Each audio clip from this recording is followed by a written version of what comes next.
हाँ, good morning students. आज हमारा जो टॉपिक है वो है स्थिरक्वाती मिश्रण। स्थिरक्वाती मिश्रण किसे कहते हैं? स्थिरक्वाती मिश्रण से क्या तात्पर्य है? स्थिरक्वाती मिश्रण से तात्पर्य है कि ऐसा मिश्रण जिसका द्रव और वाष्प प्रावस्था में संगठन समान हो और वो एक निश्चित तापमान पर उबले, इस प्रकार के मिश्रण को कहते हैं स्थिरक्वाती मिश्रण। यानी द्रव एवं वाष्प प्रावस्था में संगठन समान हो और वो एक निश्चित तापमान पर उबले, इस प्रकार के मिश्रण को कहेंगे स्थिरक्वाती मिश्रण। अब देखिए, स्थिरक्वाती मिश्रण को यदि अपन एक्सप्लेन करें तो हम देखते हैं कि विलेय प्लस विलायक मिलकर बना रहे हैं विलयन। तो स्थिरक्वाती मिश्रण से क्या तात्पर्य है कि विलेय और विलायक जो हैं उनके क्वथनांक विलेय को विलायक में मिलाने से पहले तो भिन्न भिन्न हो, लेकिन जो ही विलयन बने तब विलेय और विलायक दोनों के क्वथनांक क्या हो जाएं? समान हो जाएं, तो उसे कहेंगे स्थिरक्वाती मिश्रण। यानी विलेय और विलायक के प्रारंभ में तो क्वथनांक भिन्न भिन्न हो और बाद में उनके जो क्वथनांक है विलयन अवस्था में जो क्वथनांक है वो क्या हो जाएं? एक समान हो जाएं, तो इस प्रकार का मिश्रण कहलाता है स्थिरक्वाती मिश्रण। तो स्थिरक्वाती मिश्रण से तात्पर्य है जिनका द्रव और वाष्प प्रावस्था में संगठन समान हो और वो एक निश्चित तापमान पर उबले, एक निश्चित तापमान पर उबले, उस प्रकार के मिश्रण को कहेंगे स्थिरक्वाती मिश्रण। अब स्थिरक्वाती मिश्रण दो प्रकार के होते हैं। पहला है न्यूनतम स्थिरक्वाती मिश्रण। न्यूनतम स्थिरक्वाती मिश्रण नाम से स्पष्ट है। न्यूनतम स्थिरक्वाती मिश्रण से क्या तात्पर्य है? न्यूनतम स्थिरक्वाती मिश्रण किसे कहेंगे? इसमें देखिए, विलेय प्लस विलायक मिलकर बनाएं विलयन। माना कि विलेय का क्वथनांक कितना है? x, विलायक का कितना है? y, और जब विलेय को विलायक में मिलाया तो बना हुआ विलयन है उसका क्वथनांक कितना है? z। तो ये तो वैल्यू किसकी आ गई? क्वथनांक की वैल्यू। अब न्यूनतम स्थिरक्वाती से क्या तात्पर्य है? यानी z जो बिंदु है, z जो क्वथनांक बिंदु है वो x से कम हो और z जो क्वथनांक बिंदु है वो y से क्या हो? कम हो, तो इसे कहेंगे न्यूनतम स्थिरक्वाती मिश्रण। यानी x इज ग्रेटर देन क्या आ जाएगा? z, और y is greater than z। अब न्यूनतम स्थिरक्वाती यानी इसका मतलब यह है कि विलेय और विलायक को मिलाने से पहले उनके क्वथनांक बिंदु क्या हैं? ज्यादा है, लेकिन जो ही विलयन बना तो उस स्थिति में बने हुए विलयन का जो क्वथनांक है विलेय और विलायक के क्वथनांकों से क्या प्राप्त हुआ है? कम प्राप्त हुआ है। तो इस प्रकार के मिश्रण को कहेंगे न्यूनतम स्थिरक्वाती मिश्रण। तो न्यूनतम स्थिरक्वाती मिश्रण की परिभाषा क्या हुई कि विलेय और विलायक के जो क्वथनांक बिंदु हैं वो विलयन के क्वथनांक बिंदु से क्या होते हैं? अधिक होते हैं, या फिर विलयन का क्वथनांक बिंदु है वो विलेय और विलायक के क्वथनांक बिंदुओं से क्या होता है? कम होता है। तो इस प्रकार का मिश्रण क्या कहलाएगा? न्यूनतम स्थिरक्वाती मिश्रण। अब देखिए, एग्जाम्पल है जल प्लस एथेनॉल। जल प्लस एथेनॉल, और दूसरा है एसीटोन और क्लोरोफॉर्म का मिश्रण। एसीटोन और क्लोरोफॉर्म का मिश्रण। अब देखिए, इस प्रकार के जो मिश्रण होते हैं वो राउल्ट के नियम से धनात्मक विचलन दर्शाने वाले होते हैं। राउल्ट के नियम से धनात्मक विचलन दर्शाने वाले अनादर्श विलयन होते हैं एक तरह से। तो इसका मतलब यहां पर न्यूनतम स्थिरक्वाती मिश्रण का मतलब समझ गए। दूसरा है न्यूनतम की बाद में दूसरा है उच्चतम स्थिरक्वाती मिश्रण।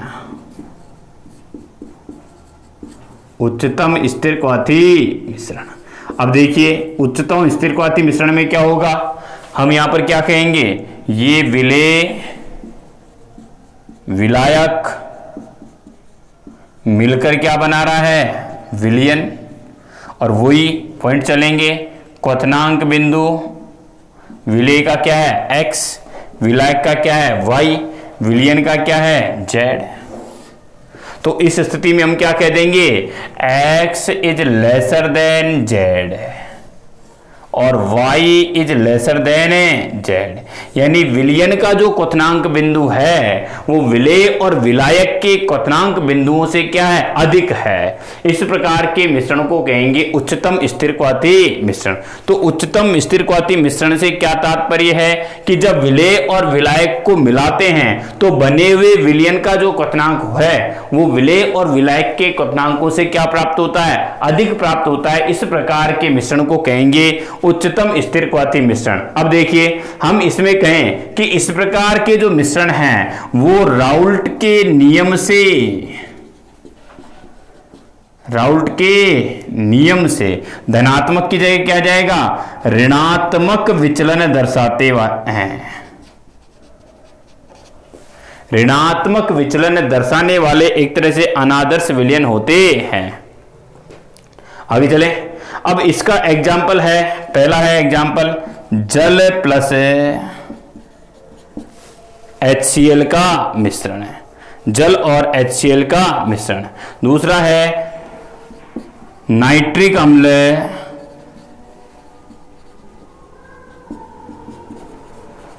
और जल का मिश्रण। तो उच्चतम स्थिरक्वाती मिश्रण और निम्नतम स्थिरक्वाती मिश्रण। तो वापस मैं रिपीट कर रहा हूं इसको, स्थिरक्वाती मिश्रण किसे कहते हैं, स्थिरक्वाती मिश्रण से क्या तात्पर्य है, यानी ऐसे मिश्रण जिनका द्रव और वाष्प अवस्था में संगठन समान हो और वो एक निश्चित तापमान पर उबले, उन्हें कहेंगे स्थिरक्वाती मिश्रण। ये दो प्रकार के होते हैं, न्यूनतम स्थिरक्वाती मिश्रण, उच्चतम स्थिरक्वाती मिश्रण। न्यूनतम स्थिरक्वाती मिश्रण में क्या होता है, विलयन का जो क्वथनांक है वो विलेय और विलायक के क्वथनांकों से क्या होता है, कम होता है। विलयन का क्वथनांक जो है विलेय और विलायक के क्वथनांक बिंदुओं से कम होता है और ये राउल्ट के नियम से धनात्मक विचलन दर्शाने वाले एक तरह से अनादर्श विलयन होते हैं। अब दूसरा है उच्चतम स्थिरक्वाती मिश्रण किसे कहते हैं, जिसमें विलयन का जो क्वथनांक बिंदु है, विलयन का क्वथनांक बिंदु विलेय और विलायक के क्वथनांक बिंदुओं से क्या होता है, अधिक होता है। और इस प्रकार के जो मिश्रण हैं वो राउल्ट के नियम से कौन सा विचलन दर्शाते हैं, ऋणात्मक विचलन दर्शाने वाले अनादर्श विलयन होते हैं। अब स्थिरक्वाती मिश्रण के बाद यदि हम देखें तो दूसरा टॉपिक आता है हमारे पास अणुसंख्यक गुणधर्म। दूसरा है अणुसंख्यक गुणधर्म। अणुसंख्यक गुणधर्म, देखिए अणुसंख्यक गुणधर्म किसे कहेंगे, अणुसंख्यक गुणधर्मों से क्या तात्पर्य है, इंपॉर्टेंट टॉपिक है ये 12वीं बोर्ड के हिसाब से। अणुसंख्यक गुणधर्म किसे कहेंगे, देखिए अणुसंख्यक गुणधर्म किसे कहते हैं,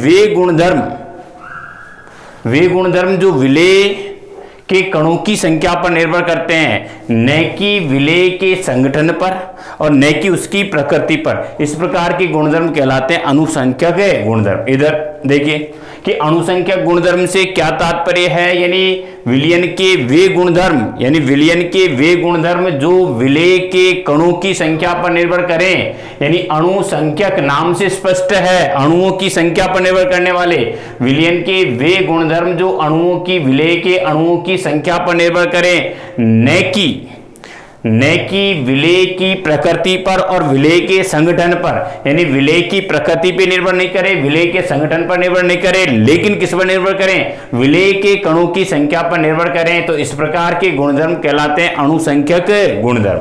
तो वे गुणधर्म जो विलेय के कणों की संख्या पर निर्भर करते हो। अब ये अणुसंख्यक गुणधर्म कितने प्रकार के होते हैं, पहला है वाष्प दाब का आपेक्षिक अवनमन, वाष्प दाब का आपेक्षिक अवनमन। दूसरा है क्वथनांक में उन्नयन। तीसरा है हिमांक में अवनमन और चौथा है परासरण दाब। चौथा है परासरण दाब। अब देखिए इसमें वाष्प दाब का आपेक्षिक अवनमन, अवनमन से क्या तात्पर्य है, वाष्प दाब में होने वाली कमी, अवनमन दर्शाता है कमी को, यानी वाष्प दाब में कितनी कमी हो रही है, कितना विलेय मिलाने पर वाष्प दाब में कितनी कमी हो रही है, उसे कहेंगे वाष्प दाब का आपेक्षिक अवनमन। क्वथनांक में उन्नयन, उन्नयन का मतलब होता है वृद्धि, यानी कितना विलेय मिलाने पर क्वथनांक कितना बढ़ रहा है, विलयन का क्वथनांक कितना बढ़ रहा है, यह कहलाता है क्वथनांक में उन्नयन। तीसरा है हिमांक में अवनमन, हिमांक में अवनमन से तात्पर्य है कि विलेय को कितना मिलाऊं कि विलयन का जो हिमांक है वो क्या हो जाए, कम हो जाए, तो उसे कहेंगे हिमांक अवनमन। अवनमन का मतलब होता है, अवनमन का मतलब कमी, हिमांक में होने वाली कमी। और चौथा है परासरण दाब, चौथा कौन सा है, परासरण दाब, यानी ये जो गुणधर्म है, ये चारों गुणधर्म जो हैं, ये अणुसंख्यक गुणधर्म, ये विलेय के कणों की संख्या पर निर्भर करते हैं, विलेय के कणों की संख्या पर निर्भर करते हैं, न कि विलेय के संगठन पर, न कि विलेय के संगठन पर और न ही विलेय की प्रकृति पर, इसलिए इन्हें कहते हैं अणुसंख्यक गुणधर्म कहते हैं। हाँ, वाष्प दाब का आपेक्षिक अवनमन पहला चलेगा, वाष्प दाब का आपेक्षिक अवनमन।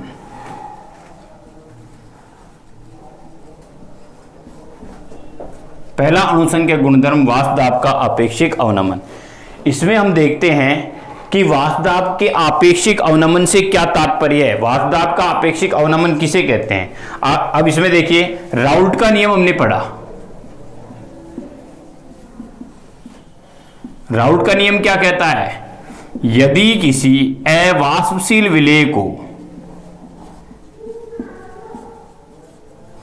विलायक में मिलाया जाए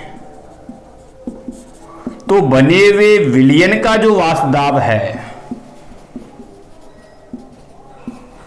विलायक के वाष्प दाब के,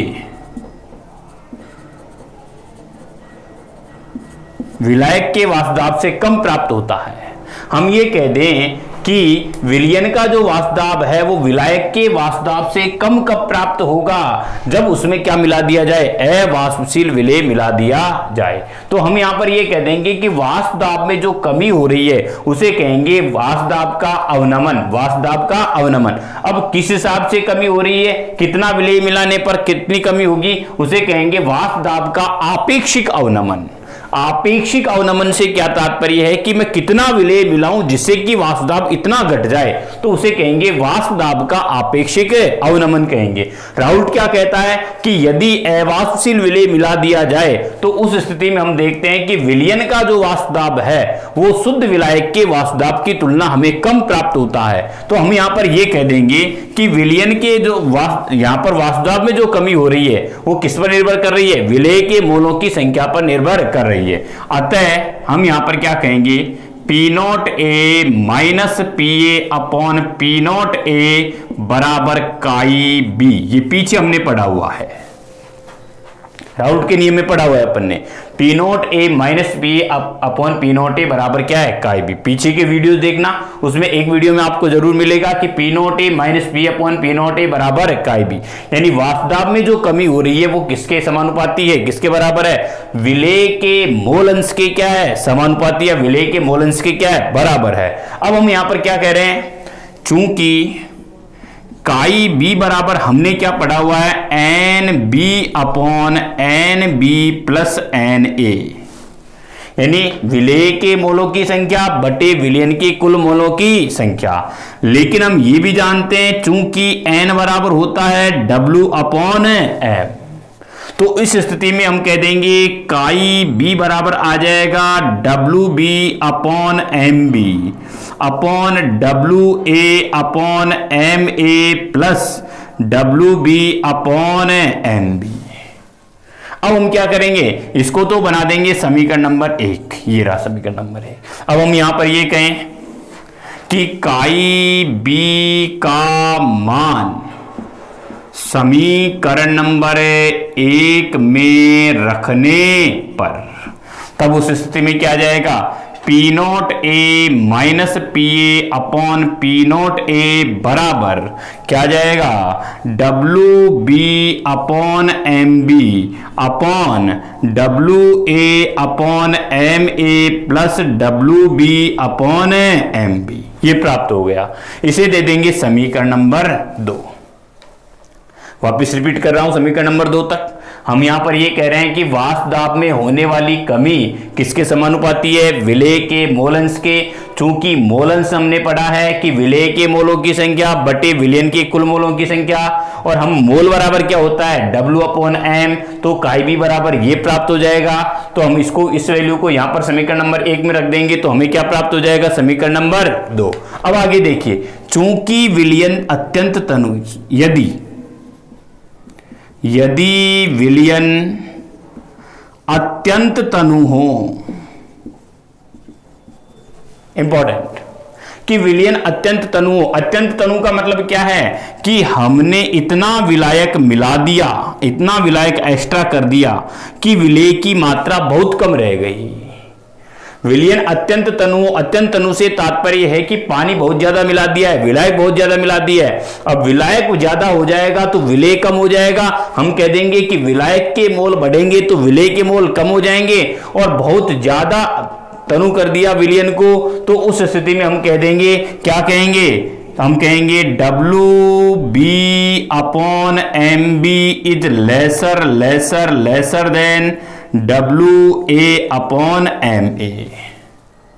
यहां पर देखिए, हम बात विलयन की कर रहे हैं, ये सिस्टम समझ रहे हैं, और हम कह रहे हैं विलयन अत्यंत तनु हो तो उस स्थिति में हम क्या कहेंगे, W B upon M B, यानी विलयन में जो विलेय के मोल हैं उनकी संख्या अत्यंत कम हो गई विलायक के मोलों की तुलना। तो हम यहां पर देखेंगे कि विलयन की कहानी नीचे वाली चल रही है, ऊपर वाली नहीं है। ऊपर की तो विलेय की है, तो नीचे विलयन की कहानी चल रही है। तो उस स्थिति में हम देखेंगे कि W B upon M B का मान बहुत कम हो गया। इस स्थिति में क्या बच गया, W A upon M A. तो शेष क्या बच जाएगा, P not A minus P A upon P not A बराबर क्या रह जाएगा, W B upon M B upon W A upon M A. अब इस स्थिति में ये ऊपर गया और ये कहां गया, नीचे। तो क्या बचा, P not A minus P A upon P not A बराबर क्या बचा, डब्ल्यू बी इंटू, यहां पर क्या आ जाएगा, एम ए अपॉन, यहां पर आ जाएगा M B into W A, W B upon W B into M A upon M B into W ए।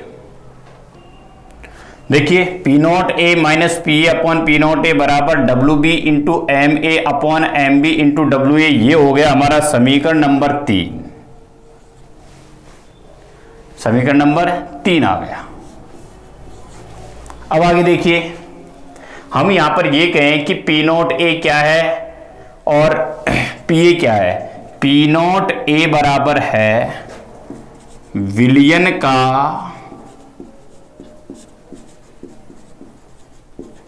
वाष्प दाब, पी ए क्या है, शुद्ध विलायक का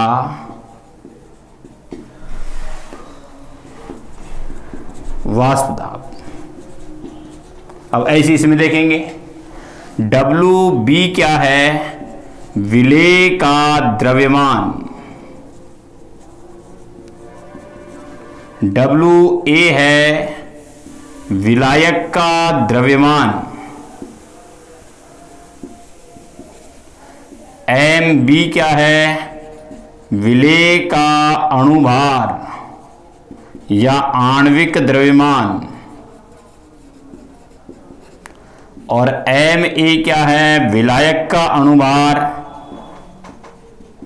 या विलायक का आणविक द्रव्यमान,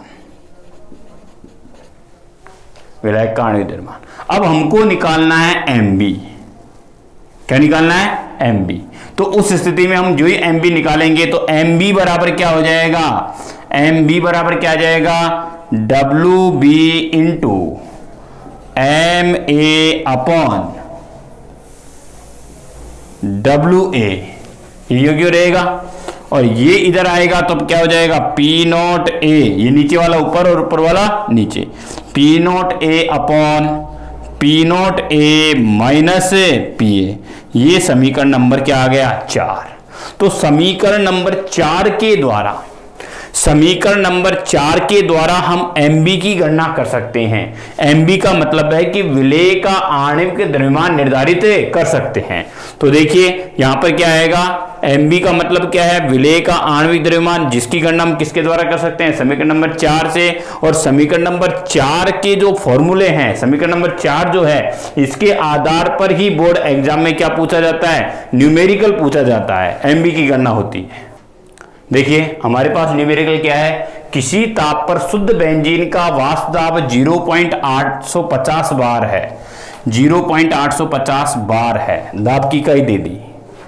यदि 0.5 ग्राम अवाष्पशील विलेय को 39 ग्राम बेंजीन में मिलाया जाए तो विलयन का वाष्प दाब 0.845 बार प्राप्त होता है। तो देखिए विलयन के वाष्प दाब में कमी आ गई ना, बेंजीन के शुद्ध वाष्प दाब की तुलना। इसका मतलब न्यूमेरिकल हमारा किससे संबंधित है, वाष्प दाब के आपेक्षिक अवनमन से संबंधित है। कि न्यूमेरिकल कहां से संबंधित है ये देखना है, सबसे पहले प्राप्त होता है। तो विलेय का मोलर द्रव्यमान ज्ञात करो, और विलेय का मोलर द्रव्यमान पूछ रहा है तो उस स्थिति में का मतलब है कि MB पूछ रहा है। क्या पूछ रहा है, MB। अब देखिए यहां पर हम देखेंगे कि सॉल्यूशन क्या आ रहा है इसका, पी नॉट ए क्या है, विलायक का शुद्ध अवस्था का वाष्प दाब कितना है, शुद्ध बेंजीन विलायक है, इसका शुद्ध अवस्था का वाष्प दाब है 0.850 बार। फिर हम कहें कि PA विलयन का वाष्प दाब कितना है, तो विलयन का वाष्प दाब 0.845 बार। क्लियर हुआ।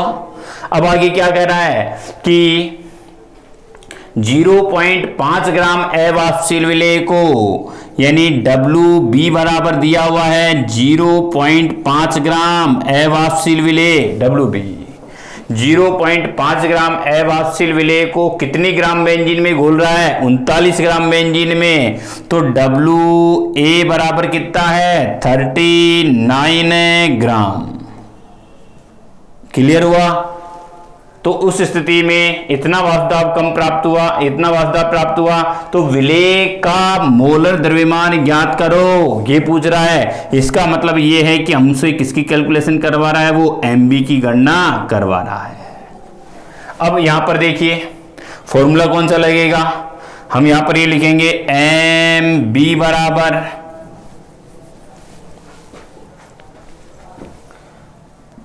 MB बराबर क्या आ जाएगा, WB into MA upon WA, P not A minus P not A upon P not A minus PA।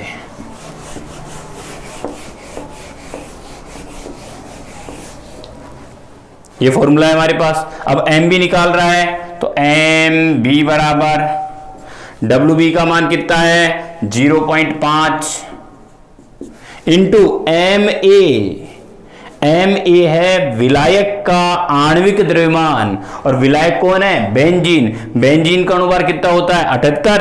तो MA यहां पर लिख देंगे MA बराबर 78 ग्राम प्रति मोल। या तो तुमको खुद को निकालना पड़ेगा स्वयं को, या फिर वो बोर्ड एग्जाम में क्या करेगा, साइड में दे देगा यहाँ पे कोष्टक में कि बेंजीन का आणविक द्रव्यमान इतना है। अब वो जो यूनिट दे वही यूनिट तुमको आगे डिफाइन करनी है। यहाँ पर दे रखा है 78 ग्राम प्रति मोल। अब देखिए 0.5 इंटू क्या हो जाएगा 78 बटे WA का मान कितना है, WA कितना है 39 इंटू P नॉट ए कितना है, P not a 0.850 upon 0.850 minus P कितना है 0.845। P not A P A. अब देखिए एम बी बराबर कितना आ गया, एम बी बराबर कितना आ जाएगा, यहाँ पर ये वैल्यू को सोल्व करेंगे तो यहाँ पर आएगा 170। अब यहाँ पर यूनिट क्या लिखनी है, जो तुमको यूनिट वहां पर दी हुई है ग्राम प्रति मोल है, तो 170 ग्राम प्रति मोल, ये तुम्हारा एम बी निकाल लिया। अब यूनिट तुमको जो लिखोगे ग्राम पर मोल दी हुई है तो ग्राम पर मोल लिखना है, तो उस स्थिति में यदि यूनिट नहीं लिखोगे तो वो आधा नंबर काट लेगा। तो यूनिट बहुत इंपॉर्टेंट है, जो तुम एम बी निकाल रहे हो उसकी यूनिट बहुत इंपॉर्टेंट है, ग्राम पर मोल रहेगी।